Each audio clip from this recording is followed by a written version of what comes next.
మన పెట్టుబడి మన పిల్లల భవిష్యత్తు కోసమే కదా. మీ పెట్టుబడికి నమ్మకమైన వేదిక శ్రీ వాసవి ప్రాజెక్ట్స్. అంటే మీరు బిగ్ బాస్ నుంచి సెకండ్ ఇన్నింగ్ స్టార్ట్ చేసిన తర్వాత అంటే మీరు ఎక్స్పెక్ట్ చేసిన క్యారెక్టర్లేనైనా ఇవి అంటే నాకు అసలు ఏం తెలియదు మధు. అంటే లేదు ఒక పెద్ద సినిమాల్లో ఒక పెద్ద సినిమాల్లో విలన్ గా క్యారెక్టర్ ఎక్స్పెక్ట్ చేశారా?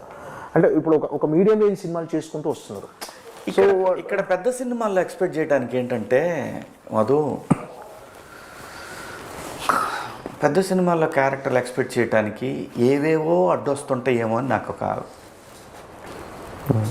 అనిపిస్తూ ఉంటుంది. నాకు అలా అనిపిస్తూ ఉంటుంది, ఏవేవో అడ్డొస్తాయేమో, మన స్టేచరా ఈ స్టేచర్కి తగ్గట్టు సాలడేమో, ఇలాంటివన్నీ వస్తాయి. ఇప్పుడు ఉదాహరణకి మీకు చిన్న ఎగ్జాంపుల్ చెప్తాను. Wonderful actor, national award winner, అనుమానం లేదు, ఫవాద్ ఫాసిల్ ఎంత ఉంటాడు. మన వాళ్ళ క్యాలిక్యులేషన్స్ ఎలా ఉంటాయి? ఓకే, ఇండస్ట్రీ మొత్తం అమ్మ ఏంటి అలా భయపెట్టావు అని అన్నారు. అవును, నాకు కూడా అనిపించింది దానికి తగ్గ పొటెన్షియాలిటీ ఉన్న క్యారెక్టర్ ఆ సినిమా తర్వాత అన్నా పడలేదు. అంటే మిమ్మల్ని అసలు నాకు ఆ ఫీలింగ్ అంటే ఇంకో కోణంలో చూపించారు మిమ్మల్ని. ఇంకా అంటే ఏదైతే తెలుగు సినీ పరిశ్రమలో కొన్ని బలమైన క్యారెక్టర్లు కావాలో అలాంటి కోణంలో చూపించారు. ఇక్కడ ఏంటంటే మన తెలుగు సినిమాకి, మన తెలుగులో చాలా అంశాలు ఇన్ఫ్లుయెన్స్ చేస్తూ ఉంటాయి. పాపం కథ రాసుకున్న డైరెక్టరు ఈ పాత్ర నేను కావాలనుకుంటే వద్దులేండి అనేవాళ్ళు ఉంటారు. నా సినిమాలకు కూడా ఉండొచ్చు అలాగా. So there is so many calculations involve అయి ఉంటాయి. సో మనకు లక్ ఉంటే అదే వస్తుంది, అడిగిపోదు 100% వస్తుంది అంతే. ఇక్కడ ఎవరిని తప్పటానికి లేదు. ఏంటంటే ఒక చిన్న ఏముంటుంది,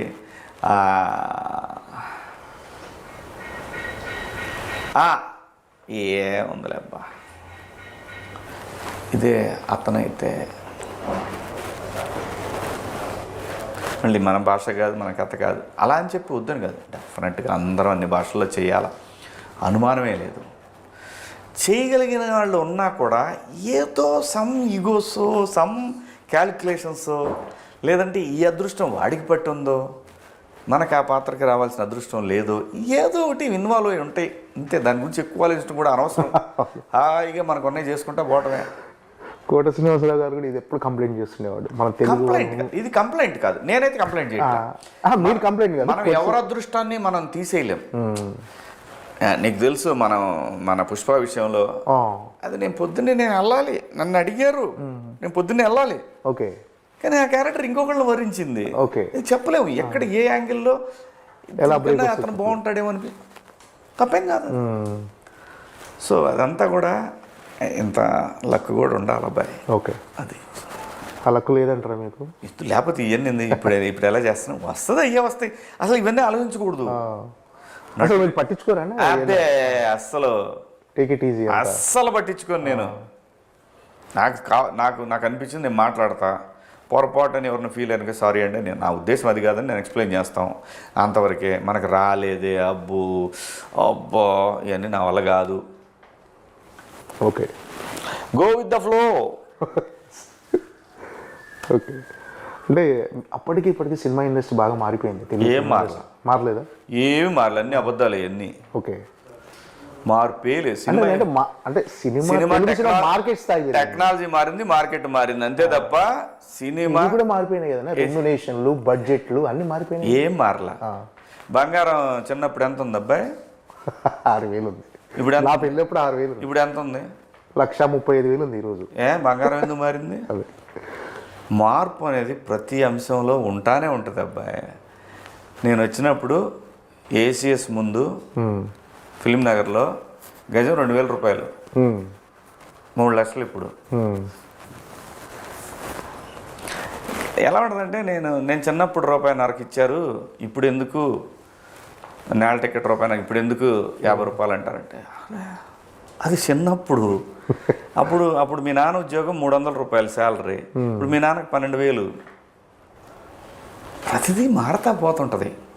కానీ సినిమా టికెట్ల విషయానికి వచ్చేసరికి మాత్రం మనదే తప్పు, ఆడియన్స్దే తప్పు లేదు. ఆ రీజనబుల్ 100-150 రూపాయలు ఎవరు కాదంటారు. ఈ పెంచితేనే వాళ్ళకి ప్రాబ్లం అయిపోతుంటుంది.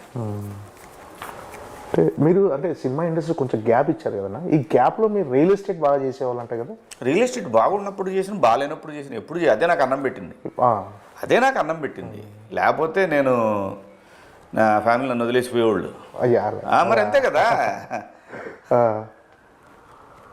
అది లేకపోతే అలానే పెద్ద పొడి చేసి పెద్ద సామ్రాజ్యం క్రియేట్ చేయలేం మనం. బతుకు తెరువుకి చేసుకుంటా భయం అంత ఇంత సాత్ ఇచ్చింది, నడిపించాం. మళ్ళీ సినిమాలు వచ్చినాయి, సరే అదే అదే అదే అయిపోయింది. ఆ వ్యాపారం అవన్నీ ఉంటాయి అంతే.